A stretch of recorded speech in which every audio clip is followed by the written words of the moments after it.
হাফিজুল ভাই মশলা সব যাই বলো হাঁসের মাংসটা না সেই হয়েছে খেয়ে তো মন ভরেছে না। হ্যাঁ মিজান, তুই কার বাপের জমিতে পাঁচি দিছিস? কেন জামাল ভাই? হাফিজুল ভাই তো মাপ দেখিয়ে দিল। কি হলো, তুই কি বলছিস? বলি ও হাফিজুল, তোর এত বড় সাহস হয় কি করে আমার জমির উপরে তুই পাঁচিল তুলবি? ভাবি, এটা আমার ভাগ, আমার জায়গা আমি আলাদা করছি। তোর জায়গা মানে? এই মিজান, কার মতো কর তাড়াতাড়ি। জামাল ভাই আমি তো মিস্ত্রি মানুষ, আমি তোমাদের ভিতরে ঢুকবো না, তোমাদের ঝামেলা তোমরা মিটাও।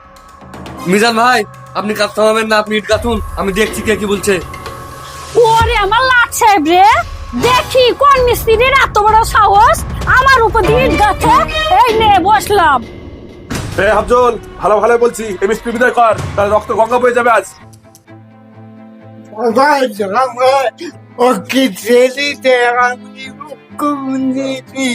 তুমি ঘরে যাও বুড়ো, তুমি মিথ্যা কথা বলি আব্দুলকে জমি লিখে দিছো। বড় ভাই, তুমি বাবার গায়ে হাত দিলা, এই পাঁচিল আজকে উঠবে, কেউ ঠেকাতে পারবে না।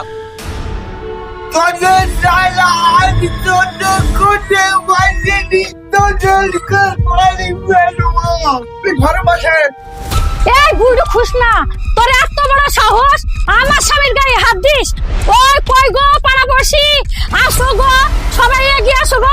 দেখো দেখো কি সর্বনাশ করছে, আমার স্বামীকে মেরে ফেলতে যাচ্ছে, লোক নিয়ে এসেছে আমার স্বামীকে মারার জন্য। ওকে আসো গো, আসো আসো সবাই, আসো আসো। থামেন আপনারা, শান্ত হন। জামাল ভাই, হাফিজুল ভাই, এভাবে ঝামেলা করলে সমস্যা মিটবে না, বরঞ্চ আরো ক্ষতি হবে। তুই মিস্ত্রি মানুষ, তুই কি জানিস শালু? তোমার জ্ঞান তাসিস নি। জ্ঞান দিচ্ছি না ভাই, পরামর্শ দিচ্ছি। আর এই কাজ আমি এখন বন্ধ রাখছি, আপনারা আমিন ডাকেন, মাপজোক করে ফিলার পুঁতেন, তারপরে আমি কাজ শুরু করবো। তখন তো আর আমাকে কেউ লোকতির কথা বলতে পারবে না। এই চ আবার চ। বুঝতে পারলে জামাল, মিজান ঠিকই বলেছে, ভাই ভাই রক্ত রক্ত কেটে লাভ নাই। আমিন ডাকো, আমিন যেটা বলবে সেটাই ফ্যান। আমার কোনো সমস্যা নাই, আমিন যেটা করবে সেটা আমি মেনে নেব। ঠিক আছে, ডাক আমিনকে, কোন আমিন দেখি আমার জমি দখল করে। ঠিক আছে, তাই হবে। ঠিক আছে, আমি ডাকছে ডাকু, জমি যেন আমাদেরই হয় সেই ব্যবস্থা করো তুমি। তুই তো এখন ঘরে জন্য দেখছি। চলো চলো চলো তাড়াতাড়ি।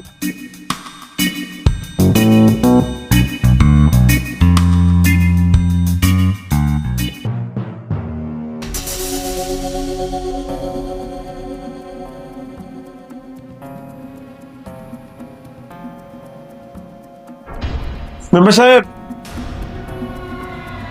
একটা জরুরি কাজে আসলাম তো। আরে জামাল, এসে এসো বসো। বলো কি খবর? দাদা, কালকে আমাদের বাড়িতে জমি মাপার জন্য আমিন নামবে, তো তো আমিনকে একটু ঠিকঠাক করে বলে দিয়েন দাদা, জমিটা যেন আমাদের দিকেই থাকে। দেখো জামাল, এই মাপযোগের ব্যাপারে আমার কিছু করার নেই, তার কারণ আমিন সাহেব ওই নকশা দেখে জমি মাপবে।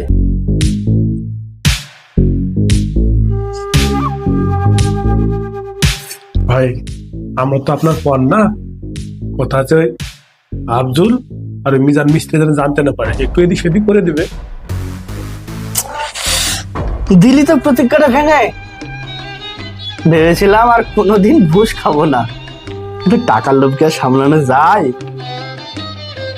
ঠিক আছে, তুই যা, আমি ব্যাপারটা দেখছি। তবে একটা কথা মাথায় রাখিস, অন্যায় কিন্তু বেশি দিন টেকে না। ঠিক আছে, তাহলে আমরা আসছি। আচ্ছা যা।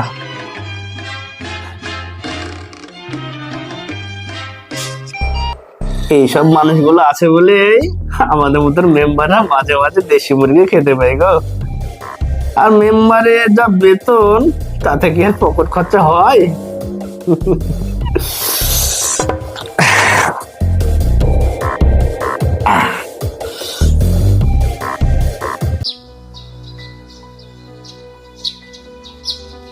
হ্যালো, বেরিয়ে যাও বাবু, তুমি এদিকে যাও। জামাল, তুমি এদিকে ধরো, পিছিয়ে ধরো।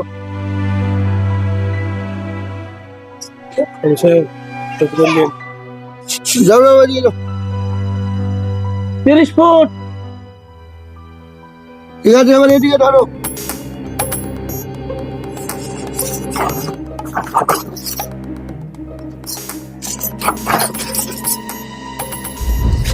বত্রিশ ফুটিন। তো ঠিক আছে, আসো সব এদিকে আসো, জামাল আসো।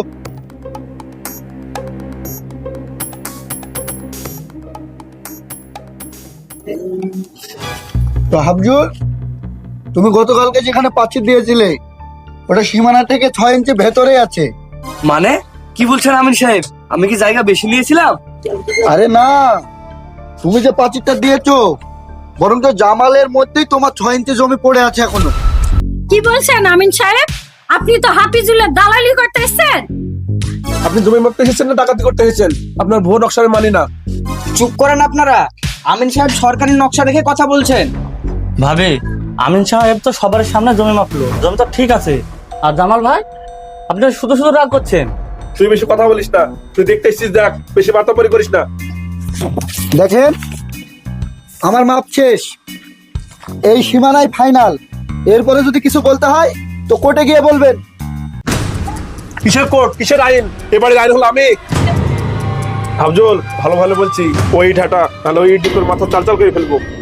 দেখো জামাল, তুমি মানো আর না মানো, এই সীমানাটাই সঠিক। এবার তোমাদের ইচ্ছা, তোমরা থাকো, আমি গেলাম। এই আঞ্জুমাই, অনেক সহ্য করেছি বড় ভাই। আমিন সাহেব যে সীমানা দেখিয়ে দিয়ে গেছে, এটা দিয়ে কাল পাশে উঠবে। মাহবুল, তুই কালকে মিজানকে পাঠিয়ে দিবি। ঠিক আছে। দেখি কাল কোন বাপের বেটা পাঁচি তুলে, যে পাঁচি তুলবে তার গলা কাটি ফেলবো।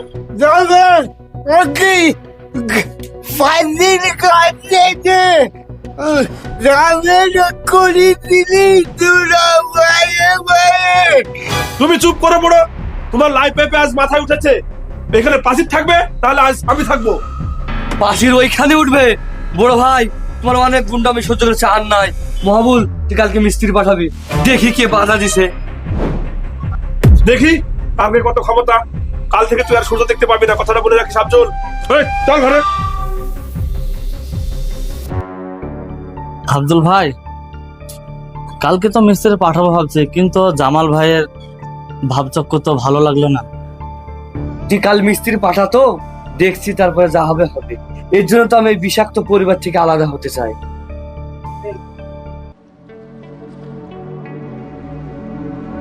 এই শোনো, কেউ যেন দেখতে না পাই। এই শাবল দিয়ে ওই প্রাচীরকে ভেঙে চুরমার করে দিতে হবে। সকালবেলায় হাফিজুল দেখে যেন হাফিজুলের কলিজা শুকিয়ে যায়। আস্তে আস্তে চলো, কেউ যেন দেখতে না পায়। শালা আমার জায়গায় পাঁচির তোলা, আর পাঁচির আজকে ভাঙি কোনো নিশানা রাখবো না পাঁচিরের। হ্যাঁ, সব ভেঙে দেবো।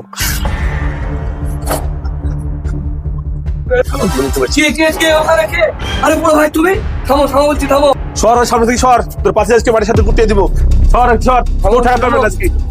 থামো বড় ভাই। বাবু, জামাল, ওর মাথায় মারো, মাথায় মেরে দুভাগ করে